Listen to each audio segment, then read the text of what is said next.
So you think it's hot where you live? How about those firefighters who are taking on those flames around Arizona?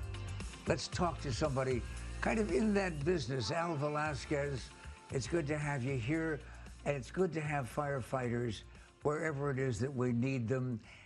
Please, if you will, introduce yourself to the audience by title and organization. Sure. I'm Al Velasquez. I'm an assistant fire marshal with Arizona Fire and Medical Authority, or known as also as AFMA. I was out in the field for 20 years on a fire truck before I moved into the office. Let the young guys do the hard work. And so now I'm a fire inspector, and I'm also a fire investigator for AFMA. Everybody loves a firefighter, especially if we see flames coming in to our neighborhood. Sure. But let's talk about the fact that while your organization is responsible for areas all around the Valley of the Sun, there's no place in Arizona that is really safe, is there? No, there's not. And our area does cover a lot of rural area as far as a lot of urban area. So we have houses that are built in communities, and then we have people who have 5, 10 acres to live out, like I said, in the rural area.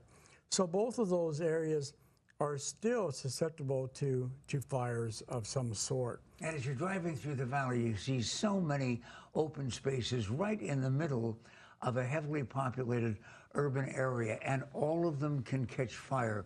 If one does, just down the street from me, what's the first thing I should do?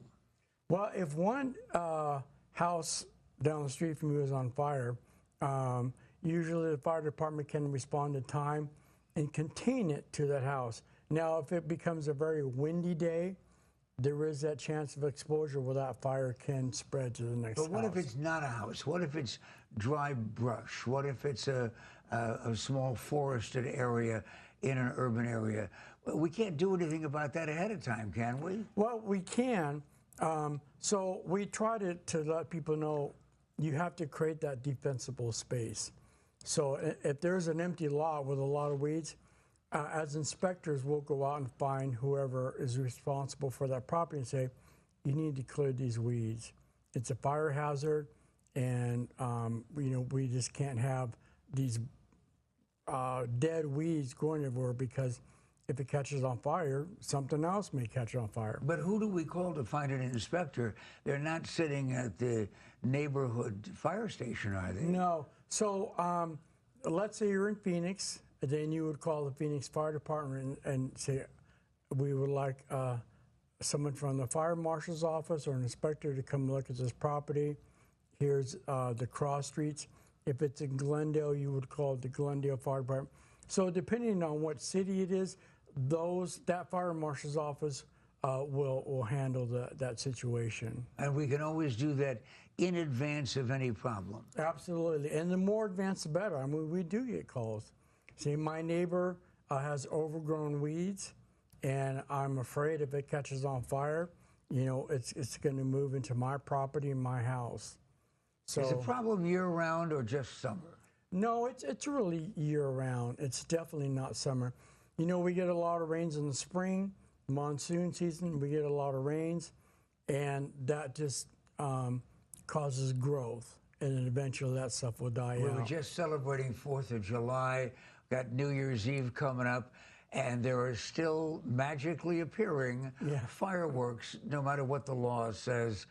What's your thought as a firefighter about fireworks and also campfires? So fireworks, we try to teach people, what the law is.